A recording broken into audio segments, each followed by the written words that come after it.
जय हिंद दोस्तों, वंदे मातरम। आलिया भट्ट एक बार फिर से विवादों में है। अब इसके पहले कि हम उनके विवाद के बारे में चर्चा करें, पहले ज़रा थोड़ी सी बातें कर लेते हैं। भाई, एक चीज़ हम सभी जानते हैं कि जंगल में जिन पेड़ों की जड़ें मजबूत नहीं होती वो पेड़ अपने आप गिर जाते हैं। जंगल में क्या, कहीं भी कोई पेड़ हो जिसकी जड़ मजबूत नहीं होती वो पेड़ अपने आप गिर जाता है। तो क्या होता है कि हम लोग इस बारे में जागरूकता फैलाने की कोशिश करते हैं कि भैया डिफॉरेस्टेशन भी ना किया जाए, जिससे कि ज़मीन का भी खनन होता है। अब दो बातें हो गई। पहला तो ये डिफॉरेस्टेशन मत करो, मतलब हमको अगर डेवलपमेंट करना है तो हमें जंगल साफ करने पड़ेंगे। यही होता है भाई तरीका। आप देखेंगे अपने शहरों के आसपास भी, जैसे जैसे शहर बड़ा होता जाता है, आसपास के जो पेड़ वाले घने जंगल वाले इलाके रहते हैं उनमें पेड़ काटे जाते हैं और जगह बनाती जाती है। धीरे धीरे ही सही, अतिक्रमण के थ्रू, कैसे भी अवैध तरीकों से कुछ भी होता हो, पर होता यही है। दो चीज़ें हो गई हम यहाँ पे, एक डिफॉरेस्टेशन हो गई और दूसरा जड़ की बात करी। अब आज की डेट में अगर हम बात करते हैं, जो कि नया विवाद खड़ा हुआ है कन्यादान के ऊपर, तो कन्यादान दरअसल होता क्या है। इस वीडियो में कन्यादान के ऊपर आरोप ये लगाया गया है कि भैया कन्या को क्यों दान करना। तो पहली बात तो ये, जिनको कि कन्यादान का डीप मीनिंग नहीं पता उनको थोड़ा ये समझना पड़ेगा कि कन्यादान का मतलब ये नहीं होता कि हमने भैया अपनी कन्या आपको दान कर दी, ये नहीं होता। कन्यादान का मतलब होता है गोत्रदान करना। अगर आप हिंदू रिचुअल्स को मानते हैं, समझते हैं, जानते हैं, थोड़ा बहुत भी अगर उसको मानते हैं, तो आपको ये पता होना चाहिए कि कन्यादान का असल मतलब होता है गोत्रदान होना। मतलब पुत्री की किसी से शादी होने के बाद, उसके बाद उसके घर में जो भी बच्चे होंगे, जो भी उनका कुटुंब आगे बढ़ेगा, उस कुटुंब में जो गोत्र लगेगा वो उसके पति का लगेगा। तो ऐसे में इसको गोत्रदान के एक नज़रिए से देखा जाता है कि हमने अब कन्या दान किया है। ठीक है, पहली चीज़ ये हो गई। दूसरा, अगर हम आज के प्रोस्पेक्टिव में बात करें कि भैया कन्यादान का मतलब क्या, तो कन्या का दान मतलब ये होता है कि कन्यादान मतलब हमने हमारी लड़की की शादी में जो भी कुछ खर्चा किया है, ये सब किया है, उसकी सुविधाओं का जो हमने ख्याल रखा है, जो थोड़ा बहुत सामान दिया जाता है, घर गृहस्थी का जो सामान दिया जाता है, वो सब होता है। दहेज की यहाँ पे बात नहीं कर रहा हूँ मैं। दहेज के अलावा माता पिता जो स्वेच्छा से अपनी लड़की को, उसका परिवार को आगे बढ़ाने के लिए थोड़ा बहुत ये पलंग वगैरह और ड्रेसिंग टेबल वगैरह देते हैं, थोड़े बहुत कमरे के बर्तन देते हैं, उस चीज़ को कहा जाता है कन्यादान।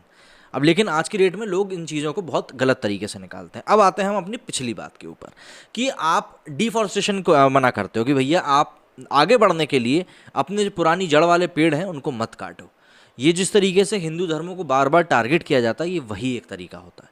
आप आगे तो बढ़ना चाहते हो, मतलब आप मॉडर्नाइजेशन की तरफ जा रहे हो, आप इंटेलेक्चुअल होता जा रहे हो, आप लिबरल बनना चाह रहे हो, लेकिन आप उसके लिए कर क्या रहे हो? जो आपकी पुरानी मान्यताएं हैं, पुरानी जड़ें हैं, जो कि आपको आपकी ज़मीन से जोड़ के रखती हैं और आपको आगे बढ़ने में मदद करती हैं, क्योंकि आपकी जड़ें मजबूत नहीं होंगी तो आप आगे कैसे बढ़ पाओगे? बिना जड़ वाला जब पेड़ नहीं टिक पाता तो बिना जड़ के इंसान कैसे टिक पाएगा? तो आप भी तो एक तरह से यही कर रहे हो ना, कि आगे बढ़ने के लिए अपने पास्ट को आप बर्बाद करते जा रहे हो। सिंपल सी बात है। और जिसको ये सिंपल बातें समझ में नहीं आती हैं, जितना सिंपल मैंने एग्जाम्पल दिया है, इससे भी अगर आपको समझ में नहीं आता है तो मुझे नहीं लगता कि आपको किसी भी तरीके से समझ में आएगा। अब जरा समझ लेते हैं कि पूरा मामला क्या हुआ। भाई बहुत सीरियस बातें हो गई। इसके बाद हम लोग ट्विटर के ऊपर भी देखेंगे कि भैया ट्विटर के ऊपर क्या रिएक्शन निकल कर सामने आ रहा है। कपड़ों के ब्रांड मान्यवर हाल ही में जारी किए गए अपने ऐड एक विज्ञापन में हिंदू परंपराओं और रीति रिवाजों को रूढ़िवादी सोच वाला दिखाकर विवादों में घिर गया है।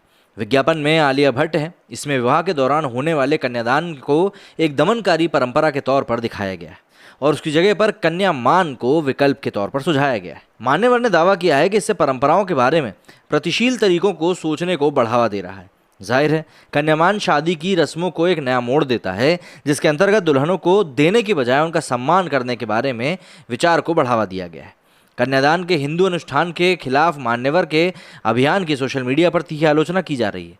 सोशल मीडिया पर लोगों ने कहा है कि बार बार केवल हिंदू रीति रिवाजों और परंपराओं को निशाना बनाया जाना कहाँ तक सही है, जबकि दूसरे धर्मों के वास्तविक दमनकारी रीति रिवाजों को ब्रांडों से मुफ्त पास मिलता है। सोशल मीडिया पर लोगों ने बार बार सिलेक्टिव तरीके से हिंदू धर्मों को निशाना बनाए जाने की कड़ी आलोचना भी करी है, क्योंकि हिंदू धर्म के अलावा कंपनियां दूसरों के ऐसे ही धर्मों में मतलब कभी दखल नहीं देते। जाहिर सी बात है, कई लोग इसको बोल रहे हैं। सोशल मीडिया यूजर्स ने इस बात को लेकर खेद जताया कि निकाह, हलाला और ट्रिपल तलाक जैसी कुप्रथाओं के खिलाफ पर्याप्त जागरूकता नहीं फैलाई जाती, लेकिन ब्रांडों ने हिंदू परंपराओं के खिलाफ धर्मयुद्ध ऐसा लगता है कि छेड़ के रख दिया है। दूसरे यूजर्स ने कंपनी के मूर्खतापूर्ण विज्ञापन पर भी नाराजगी जताई, क्योंकि असलियत में हिंदू महिलाओं ने जीवन के हर क्षेत्र में बड़ी उपलब्धियां हासिल करी हैं। यही बॉलीवुड बेटियों को पराया धन बताते हुए फिल्में बनाता है और फिर इसे हिंदू धर्म से जोड़कर समाज सुधारक की भूमिका भी निभाता है। जाहिर सी बात है, ये लोग बड़े हिपोक्रेट हैं। सोशल मीडिया यूजर्स ने आलिया के बहाने भट्ट परिवार के उस इतिहास पर भी प्रकाश डाला जब आलिया के पिता महेश भट्ट ने पूजा भट्ट को लेकर कहा था कि अगर वे उनकी बेटी नहीं होती तो वो उनसे शादी कर लेते। हालांकि ये पहली बार नहीं है जब किसी ब्रांड ने अपनी मार्केटिंग के जरिए हिंदू रीति रिवाजों पर कुठाराघात किया है, लेकिन हाल के दिनों में कई ब्रांड्स, विशेष रूप से तनिष्क को उसकी सक्रियता के लेकर गंभीर प्रतिक्रिया मिली है। खास बात यह है कि कंपनी ने इस विज्ञापन के लिए काम पर रखा तो किसे, एक बॉलीवुड अभिनेत्री को, जबकि बॉलीवुड खुद शोषण और महिलाओं के ऑब्जेक्टिफिकेशन के लिए कुख्यात है।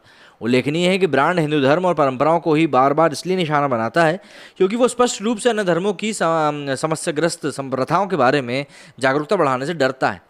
लेकिन मान्यवर के खिलाफ सोशल मीडिया पर लोगों ने जैसी प्रतिक्रियाएं दी हैं, उससे स्पष्ट है कि हिंदू समुदाय और धर्म पर बाहरी हमलों से नाखुश है। अगर आप विज्ञापन को ध्यान से देखेंगे तो पाएंगे कि पूरे विज्ञापन को विचित्र तरीके से बनाया गया है, जबकि ब्रांड को भी ये पता है कि वो जिस तरह के सुझाव दे रहे हैं वे पूरी तरीके से निंदनीय हैं और इसका कोई मतलब नहीं है। वो पूरी तरीके से जानते हैं कि कोई भी कपड़ों के ब्रांड की सिफारिश के आधार पर प्राचीन रीति रिवाजों को नहीं बदलेगा, और फिर भी उन्हें वास्तव में परवाह नहीं है क्योंकि ये केवल एक मार्केटिंग नौटंकी है के बारे में है और कुछ भी नहीं। अन्य धर्मों के रीति रिवाजों पर अपनी चुप्पी, जो वास्तव में महिलाओं को नुकसान पहुंचाती है, उनके प्रोपेगेंडा के बारे में बहुत कुछ बताती है। और मैं तो सबसे पहली बात ये सोचता हूँ कि इन ऐड को बनाने के पीछे किसी का ना किसी का तो क्रिएटिव माइंड रहता ही होगा। तो वो लोग किस सोच के साथ इन ऐड को बनाते हैं, और अगर बनाते भी हैं तो जो लोग इस सेल को बढ़ाने के लिए इस ऐड को बनवाना चाहते हैं, क्या वो लोग इनको बगैर देखे पास कर देते हैं? भाई समझने वाली बात है ना। मतलब आप खुद देखिए कि मुझे बता दीजिए, आप शांति प्रिय जो समुदाय हैं उन समुदाय में मुझे आप एक धर्म बता, एक त्यौहार ऐसा बता दीजिए जिस त्यौहार में महिला की शक्ति को सेलिब्रेट किया जाता हो। हमारे यहाँ तो कई सारे ऐसे त्यौहार हैं, मतलब नवदुर्गा जो हमारे यहाँ आने वाला है सबसे बड़ा एग्जाम्पल तो वही, उसके अलावा भी कई सारे त्यौहार हैं। तो आप मुझे एक त्यौहार शांतिप्रिय धर्म में बता दीजिए जो कि महिलाओं की शक्ति को इस प्रकार से सेलिब्रेट करता हो। आप नहीं बता पाएंगे क्योंकि ऐसा कुछ है भी नहीं, जाहिर सी बात है। लेकिन क्योंकि हमें वो खोना है और हमें ये दिखाना है कि नहीं हम बहुत बड़े इंटेलेक्चुअल हैं, इसीलिए हम इन चीज़ों में कभी पीछे भी नहीं हटते और हम बिल्कुल बढ़ चढ़ कर ही सारी चीज़ों को इस तरीके से समझाने की कोशिश करते हैं कि भैया हमसे बड़ा ज्ञानी, हमसे बड़ा तो कोई है ही नहीं। फिर बात वही घूम फिर कर आ जाती है कि भाई क्या आप आगे बढ़ने के लिए अपने ही हाथों से अपनी जड़ों को काटते जाओगे? मतलब कन्यादान के ऊपर आपने सवाल उठाया, अभी पिछले साल तनिष्क को लेकर एक ऐसा ही ऐड काफ़ी वायरल हुआ था, उसके बाद तनिष्क को माफ़ी मांगनी पड़ी थी, सब चीज़ें हुई थी। होता कुछ नहीं है, ये लोग क्या करते हैं, कुछ टाइम बाद माफ़ी मांग लेते हैं, बोलते हैं अरे भैया हमारा तो ये काम, जो ये जो डिपार्टमेंट है ये कोई दूसरी थर्ड पार्टी ही देख रही है, तो हमें तो इस बारे में पता ही नहीं है, हम जानते ही नहीं किसने बना दिया, क्या कर दिया। इस तरह की चीज़ें होती हैं। बहरहाल ये चीज़ें कभी ख़त्म नहीं होने वाली हैं, यूं ही चलती रहेंगी। वो तो शुक्र अब ये है कि पब्लिक को भी ये हिपोक्रेसी समझ में आ गई है, तो इसीलिए वो लोग भी इसके बारे में बोलने लगे। जैसे मैं बोल रहा हूँ तो मेरे से कोई 4 लोगों को समझ में आएगा, वो 4 लोग अगले 4 लोगों को बोलेंगे तो 16 लोगों को समझ में आएगा। तो इस तरीके से आपस में अब एक जागरूकता बढ़ने लगी है। लेकिन हाँ, समझने वाली बात यही है कि भैया हमेशा बार बार इन्हीं लोगों को यही एक धर्म क्यों मिलता है टारगेट करने के लिए? क्या कोई और है नहीं, या किसी और को आप ढूंढना नहीं चाहते? समझ से परे है। लेकिन हाँ, समझना ज़रूरी इसलिए है क्योंकि अगर नहीं समझेंगे तो कहीं ना कहीं समस्या हमारे लिए ही बढ़ती जाएगी। मेरे स्टूडियो फिलहाल इतना ही। यदि आप लोगों के कुछ विचार हैं तो मुझे कमेंट बॉक्स में लिख के ज़रूर बताइएगा। जय हिंद, जय भारत।